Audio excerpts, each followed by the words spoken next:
ဒီအပိုင်းမှာကြတော့မင်းတို့ဒီဘက်အချမ်းမှာဒီအောက်ကဒီ square ဆက်ထားသလိုမျိုးပဲပေါ့နော်အင်းကြီးလေးကိုဒီဘက်အချမ်းမှာမင်းဒီမှာဒီနှစ်ခုရဲ့ကြားဒီနေရာမှာဆက်ပြပါမယ်သူအဲ့ဒါဆက်မယ်ဆိုလို့ရှိရင်မင်းတို့ဒီမှာမြင်ရတဲ့အတိုင်းထောင်ဆက်ရမယ်ထောင်က1000 2000 3000ရှိတယ်3000ရှိတယ်ဆိုတော့ဒီမှာထုံးစံအတိုင်းပဲနောက်ဆုံးချိန်ခွင်းအတန်တီထိုးတယ်ထိုးပြီးတော့ပထမဆုံးထောင်ကနေစပြီးမင်းတို့ဒီထောင်ကနေဒီလိုတောက်လျှောက်ဆက်လာမယ်ဒီလိုလာမယ်အလားပဲအတိုင်းတောက်လျှောက်ဆက်မယ်နော်အကုန်လုံးအလှဘက်တွေကြီးပါပဲအဲ့တော့မလှဘက်ချင်းကိုခဏထပ်ထားလိုက်မယ်ထပ်ထားပြီးတော့ဆက်ပါမယ်ဆက်မယ်ဆိုတော့မင်းတို့ဒီမှာချိန်3ခုနဲ့ဒီထောင်သားရအောင်တိုင်တိုးထိထိုးမယ်ပြီးရင်အဲ့နေရာမှာပဲထိုးနေကြအတိုင်းတိုင်ရှည်တိုင်းချိန်တစ်ခုလားဒုတိယမြောက်ချိန်နဲ့ဒီဘက်ကထောက်အလဲချိန်နဲ့မင်းတို့သွားပြီးတော့တိုင်တိုးလေးနဲ့ဆက်ပါမယ်ချိန်တစ်ခုဒီထဲမှာတိုင်ရှည်ထိုးရမယ့်ဟာကတိုင်ရှည်လေးထိုးမယ်ဘေးမှာတိုင်တို့ပြီးလို့ရှိရင်ဝင်တို့ကချိန်3ခုတိုင်တို့လာမှာဆိုတော့ချိန်3ခုမှာဆိုလို့ရှိရင်ဝင်တို့က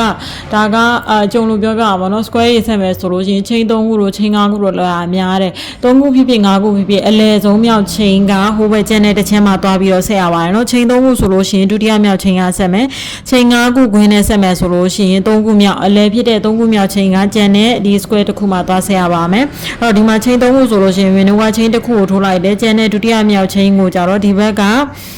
ချင်း3ခုထိုးထားတဲ့ဂွင်းလေးရဲ့အလဲမှာတွားပြီးတော့တိုင်တိုးလေးနဲ့ဆက်မယ်တိုင်တိုးဖြည်းဖြည်းရှက်ကောဖြည်းဖြည်းရပါတယ်ဒါဆိုလို့ရှိရင်ချင်း2ခုစာဖြစ်သွားပြီနောက်ထပ်လိုတဲ့ချင်းတစ်ခုထိုးပြီးရင်ဒီဘက်ကတစ်ပေါင်း2ပေါက်ကျော်3ပေါက်မြောက်မှာကတိုင်တိုးနောက်ဂွင်းလေးကြတော့ဝင်တို့ကချင်း5ခုထိုးရမှာဆိုချင်း5ခုရဲ့အလဲဖြစ်တဲ့3ခုမြောက်ချင်းအဲ့တော့ချင်း5ခုဆိုတော့2ခုကိုရင်ထိုး3ခုမြောက်ချင်းကကြတော့ဒီဘက်ကဒီချင်း5ခုဂွင်းရဲ့အလဲမှာကတိုင်တိုးဆိုတော့ဒါက3ခုစာဖြစ်သွားပြီနောက်ထပ်ကျန်တဲ့ချင်း2ခုထိုးမယ်ထိုးပြီးရင်ဒီဘက်မှာသူ့လာနေကြအတိုင်းပြန်လှည့်လာပြီးတော့1 2 3ပေါက်ကျော်4ပေါက်မြောက်မှာကတိုင်တိုးထိုနည်းကတော့အတူတူပဲမင်းတို့ကဒီအလဲမြောက်အလဲချင်းတွေကဟိုဘက်နဲ့သွားပြီးတခါလဲဆက်တယ်ပေါ့နော်နောက်ထပ်လဲချင်း5ခုဆိုတော့ချင်း2ခုကိုအရင်ထိုးမယ်ထိုးပြီးရင်ဟိုဘက်ကချိန်5ခုဝင်ရဲ့အလဲမှာတိုင်တိုနဲ့ဆက်ပြီးရင်ကျန်တဲ့ချိန်2ခုနဲ့ပြန်လာဒီဘက်မှာက1ပေါင်း2ပေါက်3ပေါက်ကျော်4ပေါက်မြောက်မှာကတိုင်တိုချိန်2ခု3ခုမြောက်ချိန်မှာကဒီဘက်ကနောက်တစ်ခွင်းရဲ့အလဲမှာသွားဆက်မယ်လိုတဲ့ချိန်2ခုထိုးဒီဘက်မှာက1ပေါင်း2ပေါက်3ပေါက်ကျော်4ပေါက်မြောက်မှာတိုင်တိုအဲ့တိုင်လေးပဲစတိုက်ထိုးပေါ့နော်3ခုမြောက်မှာဆက်ချိန်2ခုနဲ့ပြန်လာ3ပေါက်ကျော်4ပေါက်မြောက်မှာတိုင်တို့ချိန်2ခုဒီဘက်ကအလဲချိန်မှာကသွားဆက်မယ်1ပေါက်2ပေါက်အပေါက်တစ်ခုချိန်2ခု1 2 3 4ပေါက်မြောက်မှာကတိုင်တို့ပြီးလို့ရှိရင်မင်းတို့ကဒီအလဲရောက်ဖို့ဆိုလို့ရှိရင်ချိန်3ခုခွင်းမဲ့လို့ရဆိုချိန်3ခုရဲ့အလဲဆိုတော့ဒုတိယမြောက်ချိန်ပထမချိန်ကအလွတ်တိုင်ထိုးမယ်ဒုတိယမြောက်ချိန်ကဒီဘက်ကချိန်3ခုခွင်းလေးရဲ့အလဲမှာသွားပြီးတော့တိုင်တို့လေးနဲ့ချိန်လိုက်မယ်ချိန်ပြီးရင်ကျန်တဲ့ချိန်တစ်ခုထိုးပြီးတော့ဒီဘက်မှာကြတော့ဒေါင်း200ကိုထိုးရမှာဒေါင်း200ဆိုလို့ရှိရင်အဲ့မှာချိန်တစ်ခုဟိုတိုင်တို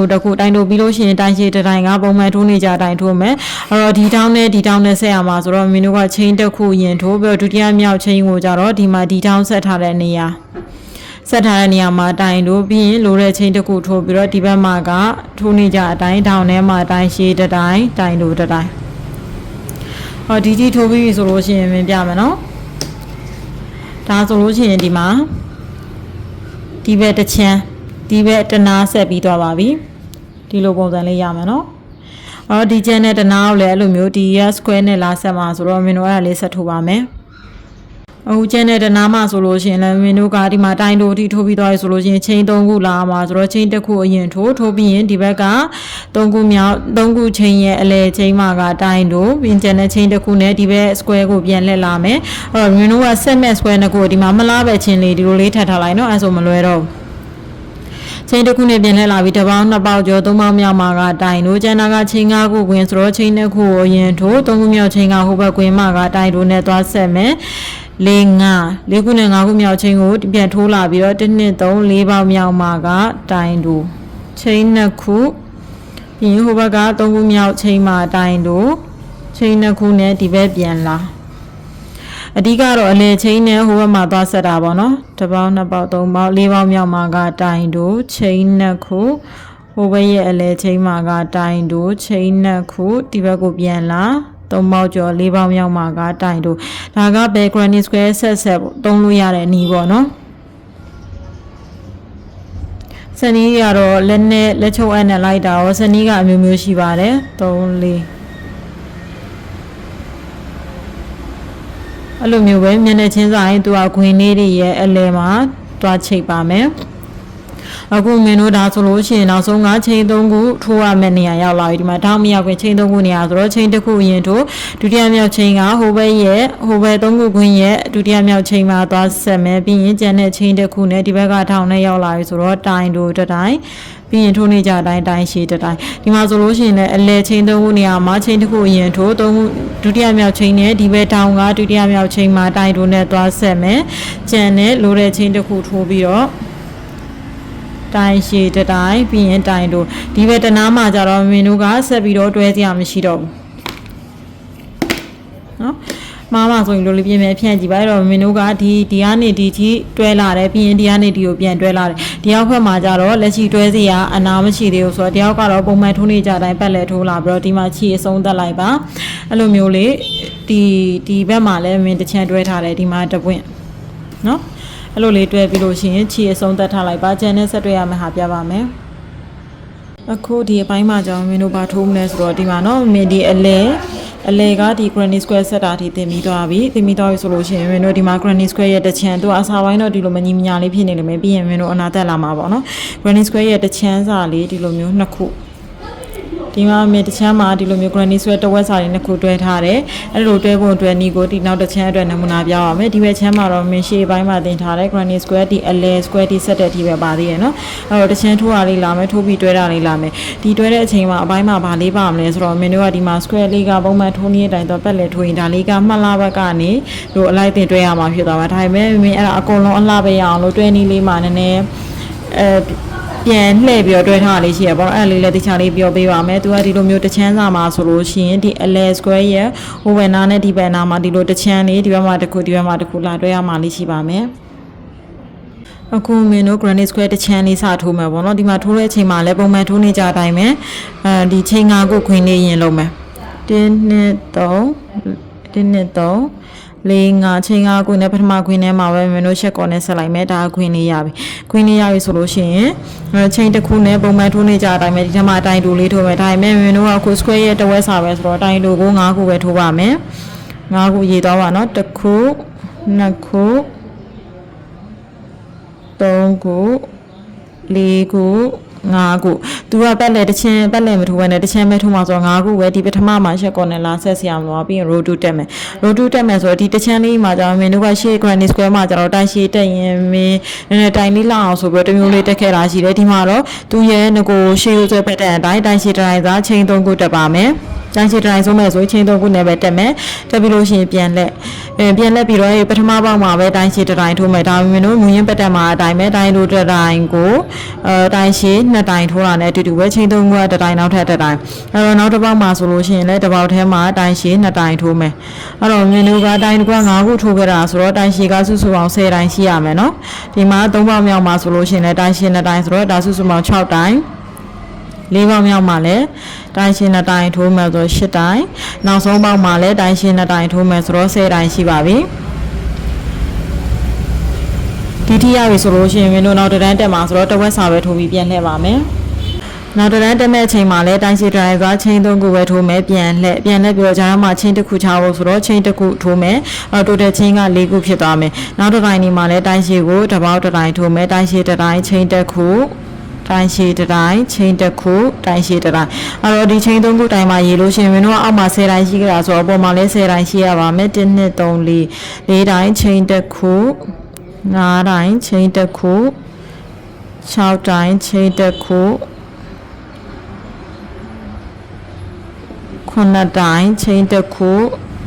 10တိုင်းချိန်တစ်ခု9တိုင်းနောက်ဆုံးတိုင်းကကြောင်မင်းတို့ကဒီမှာတိုင်းရှည်ကချိန်3ခုစွာနဲ့တက်ခဲ့တာဆိုတော့3ခုမြောက်ချိန်ရဲ့ဒီတစ်ပေါက်2ပေါက်3ပေါက်မြောက်ချိန်ပေါက်မှာပေါ့နော်ဒီကျိုးလေး2ကျိုးစွာလောက်ကိုယူပြီးအဲ့ချိန်ပေါက်မှာတိုင်းရှည်တစ်တိုင်း ဒီထိပြီးတော့ဆိုလို့ချင်းမင်းတို့ကနောက်တန်းကကျတော့ဆုချွတ်လေးထိုးရမယ်ဆုချွတ်လေးထိုးဖို့ဆိုလို့ရှင်တိုင်းရှိတိုင်းသားချင်း3ခုနဲ့အရင်လာမယ်ဒီမှာကျတော့မင်းတို့ကအနားကလေးအဖြောက်တိုင်းသွားချင်တာဖြစ်တဲ့အတွက်ချင်း3ခုလေးနဲ့ပဲတက်တယ်ပေါ့နော်တိုင်းရှိတိုင်းသားချင်း3ခုလာတယ်ဂျားထဲမှာခြားရဲ့ချင်းနေရာမှာကျတော့တိုင်းရှိနဲ့တိုင်းဆုချွတ်လေးလာမယ်ဆုချွတ်လေးလာမယ်ဆိုတော့တိုင်းရှိတစ်တိုင်းကိုတရရနှစ်ကွင်းတစ်ခါပဲဖြုံမယ်နောက်တရရအဲ့ဒီဂျားထဲမှာပဲတိုင်းရှိတစ်တိုင်းကိုချီချက်ယူနှစ်ကွင်းတစ်ခါပြောအကုန်ဆုချွတ်ပြီးရင်တော့ချိန်3ခုချမယ်တရရဒီချိန်ချတဲ့နေရာမှာပဲ3နိုင်ဆုချွတ်လေးလာမယ်ဆိုတော့နှစ်ကွင်းတစ်ခါပြုတ်နောက်တစ်တိုင်းနှစ်ကွင်းတစ်ခါပြုတ်နောက်တစ်တိုင်းနှစ်ကွင်းတစ်ခါပြုတ်အကုန်ဆုချွတ်ချိန်3ခုနောက်ထပ်ဂျားတွေကချိန်ချတဲ့နေရာလေးမှာပဲအဲ့လို3နိုင်ဆုချွတ်လေးတွေထိုးသွားမယ်ဒါလေးကိုအစုံနာတီထိုးပါနော်ဂျားထဲမှာချိန်တွေက3ခုချပါမယ်တော့ဒီထိထိုးပြီးဆိုလို့ရှိရင်မင်းတို့ဆုချွတ်လေးပဲနှစ်ခုရှိလဲကြည့်ရအောင်1 2 3 4 5 6 9ခု10ခုရှိပါတယ်အဲ့တော့နောက်ဆုံးဒီမှာချိန်3ခုနဲ့တက်ခဲ့တဲ့ဟာရဲ့ဒီတိုင်းရဲ့ကြားပေါ့နော်ဒီကြားမှာလည်းနောက်တစ်ခုထိုးပါမယ်အဲ့တော့ total 9ခုရှိမယ်ပေါ့နော်ဆုချွတ်လေးကဒီမှာဆိုလို့ရှိရင်လည်း3နိုင်ဆုချွတ်လေးအဲ့ဒီကြားထဲလေးမှာထိုးလိုက်ပါမယ်ထိုးပြီးလို့ရှိရင်မင်းတို့နောက်တစ်တိုင်းတက်မယ်တိုင်းရှိတိုင်းစားချိန်3ခုချိန်3ခုထိုးပြီးတော့ပြန်လက်ပြီးနောက်ထပ်ချိန်3ခုtotal ချိန်6ခုရှိပါမယ်ချိန်3ခုထိုးပြီးလို့ရှိရင်ဒီရဲ့ကြားဆုချွတ်လေး2ခုရဲ့ကြားထဲမှာမင်းတို့တိုင်တို့ပြီးရင်ချိန်3ခုနောက်တစ်ကြားမှာတိုင်တို့ချိန်5ခု4 5နောက်တစ်ကြားမှာကတိုင်တို့ချိန်3ခုတိုင်တို့ချိန်5ခုတိုင်တို့ချိန်3ခုတိုင်တို့ချိန်5ခုတိုင်တို့ချိန်3ခုတိုင်တို့ဒီမှာနောက်ဆုံးဆုချွတ်လေးနာရောက်လာပြီဆိုလို့ရှိရင်ချိန်3ခုနဲ့အဲ့ဒီအစွန်ဆုံးကပေါ့နော်ချိန်3ခုတက်ခဲ့တဲ့အစွန်ဆုံးတိုင်ရဲ့ဒီ3ခုမြောက်ချိန်ပေါင်းမှာမင်းတို့တိုင်ရှိတဲ့တိုင်ထိုးလိုက်ပါ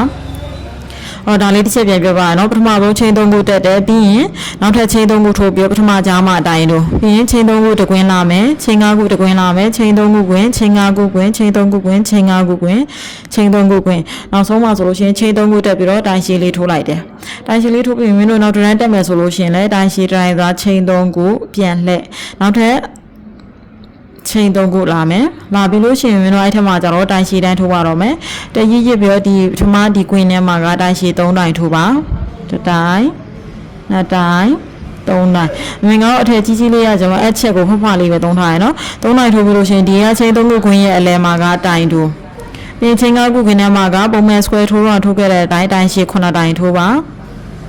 မင်းကအဟောင်းကိုပြန်ဖြီးပြီးထိုးရဆိုချီလေးတွေကကောက်နေရပါ1 2 3 4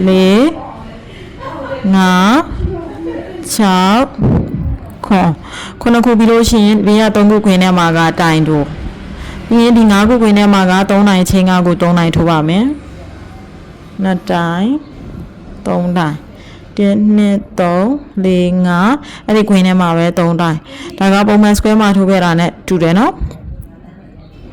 ပြီးရင်ဘေးကချိန်3ခုခွင်းမှာတိုင်တို့ဒီဘေးကချိန်5ခုခွင်းမှာက9တိုင်1 2 3 4 5 6 9တိုင်ပြီးလို့ရှိရင်ခဏလေးနော်9တိုင်ပြီးလို့ရှိရင်ဒီဘက်ကချိန်3ခုခွင်းမှာကတိုင်တို့အဲ့တော့ဒီအစွန်ဆုံးဒီခွင်းနဲ့ရောက်လာပြီဆိုလို့ရှိရင်3တိုင်ရင်ထိုးမယ်တစ်တိုင်နှစ်တိုင်